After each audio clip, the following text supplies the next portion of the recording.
Welcome to Knife Chats. If you like this video, please take a moment to leave a comment. Thank you. In my collection, I've got a couple Bear & Son Cub Scout knives, and I decided, I've got a couple that are mint.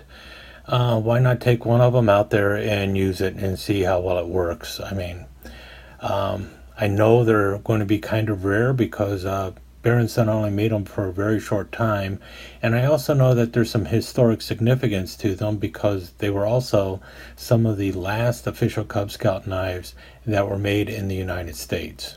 After that, they went off to China to be made. And I have a couple other Bear & Son Boy Scout knives that I've also collected, and I noticed that there were some issues with quality control on them and such. And so I thought, I'll take a look at this and see how well it holds up if I use it for about 4 to 6 months. And so that's what I did, and it's actually doing pretty good. If you notice here, the blade, you can still see the edge very clearly. And here you see the tang stamp, just so you know. It is Barry MGC USA. This is made back around 2009, 2010 or so. So it's about a 10-year-old knife now, but it's only been used for about 4 to 6 months. There's my lanyard. That's my official lanyard saying that I'm using this knife. Really good build, it looks like at first. And then we see here in the back, notice there's a little bit of play in the screwdriver. It will not close up, but there is play on it. And hasn't got any worse. It started that way. And then on the other side with the punch, it's still pretty sharp. I have drilled a few holes with it and such, and wood and such. But you see there is a little wobble there too. And but otherwise it's holding up pretty well. I haven't done a lot with it, but I have done some with it. But what was aggravating with me, and I got a feeling it would have just driven little Cub Scouts crazy too, is sometime in the last 4 or so months, the shield fell off. Fortunately, it fell off in my pocket, so I was able to find it. But if you look at the shield, if you notice, it was just basically a cheap piece of plastic that is glued on there.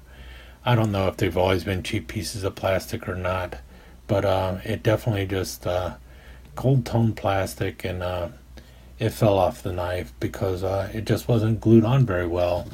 And I'm sure if this would have happened to a regular Cub Scout, he would have been pretty much pissed about the whole thing. After all, I was pretty pissed about it.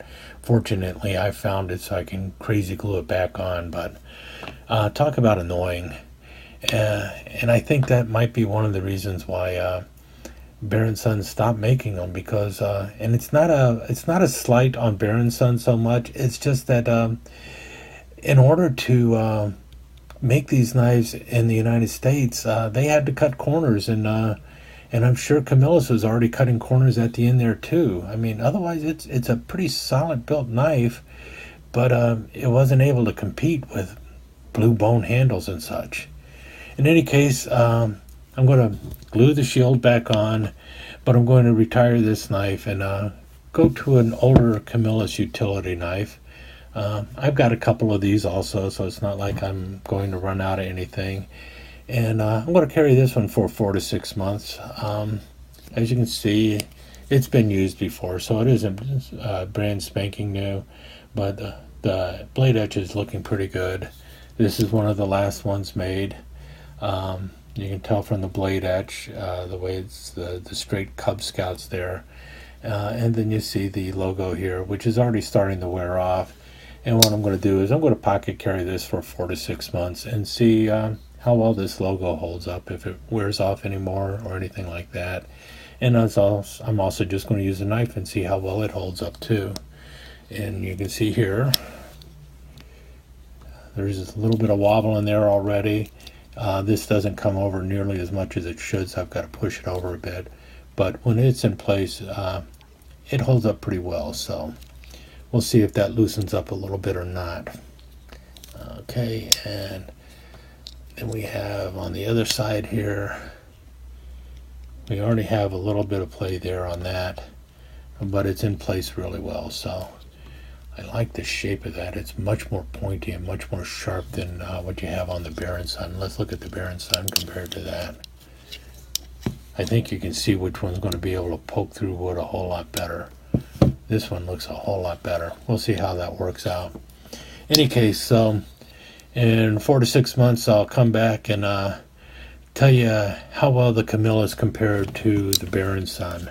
And we'll see how it goes. And in the meantime, I got to glue that on. And oh yeah, if I'm going to do this, got to make it official and switch the lanyard, which is basically a shoelace.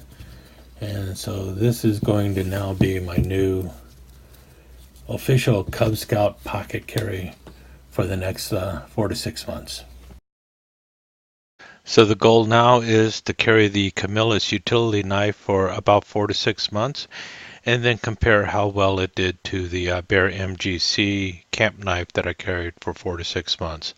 I know the two knives are slightly different. One of them is the utility knife, which means the logo is hot stamped into there, as opposed to the Bear MGC, which was a camp knife that had the shield basically glued in place that fell loose. I don't have a Camillus Cub Scout knife that I want to sacrifice at this particular moment. If I get one that's mint and I can do that with, I'll do that in the near future. But for right now, it's going to be the camp knife by Bear MGC versus the utility knife by Camillus. In any case, I'm really kind of curious on how long it will take to wear off that hot stamp logo on the Camillus knife. Any case, the more important thing is how well the blades hold their edge, and also if the wobble increases on the various tools and such, and how well those brass liner locks hold up. So we'll see how that all plays out in 4 to 6 months, and then I'll report back to you. In the meantime, enjoy the channel and share it with your friends, please. Thank you so much for joining us. I hope you enjoyed this episode of Knife Chats, and if you did, please like and share it with your friends. Comments are always welcome. Don't forget to subscribe and ring that notification bell so you'll know when the next episode of Knife Chats is up online. Thanks again. Hope to see you soon.